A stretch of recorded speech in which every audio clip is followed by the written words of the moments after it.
ఆయన వాళ్ళకి చెప్పాలా? వ్యవస్థకి నేను చెప్పాలా? ఏసీబీ కోర్టులోనూ వాళ్ళకి క్రైమ్స్ లేవా? రిజిస్టర్ అవ్వలేదు, వాళ్ళు కోర్టులకు వెళ్ళవు, కోర్టులు పనిచేయట్లేదు, కోర్టులకు మేము చెప్పాలా?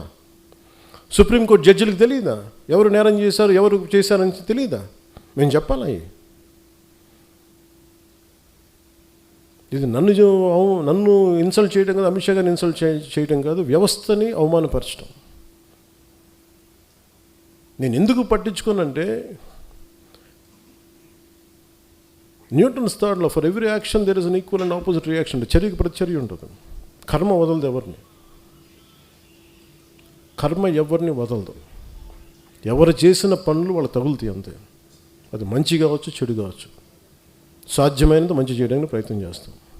అలాంటిది నేను కూర్చోబెట్టి వాళ్ళని జైల్లో పంపించండి, వీళ్ళని జైల్లో పెట్టండి ఏంటి? ఆ సెంటిమెంట్ అంతా కూర్చోబెట్టి మీరు ఏదైనా అయిపోదామనా? దానికి నన్ను వాడుకోకండి దయచేసి. పవన్ కళ్యాణ్ అనే వ్యక్తిని మీ పెరుగుదల కోసం, మీ ఎదుగుదల కోసం పంచింగ్ బ్యాగ్ లాగా వాడుకుంది చాలు, ఇంకా ఆపేసేయండి. ఈ రోజున నాయకులకి, ఆడపడుచులకి, మహిళా నాయకులకి, అందరికీ చెప్తున్న నాయకులకు కూడా, కార్యకర్తలకి, జన సైనికులకి నా సహనం ఇంక ఇప్పుడు దాకా చూపించాను. ఒక పుష్కరం తర్వాత నేను నా సహనం భరించాను, నేను అందరినీ భరించాను. ఇక భరించడాలలో కాన్సిక్వెన్సెసే ఉంటాయి ఎవరికైనా సరే. నాకు ఆ భయాలు లేవు.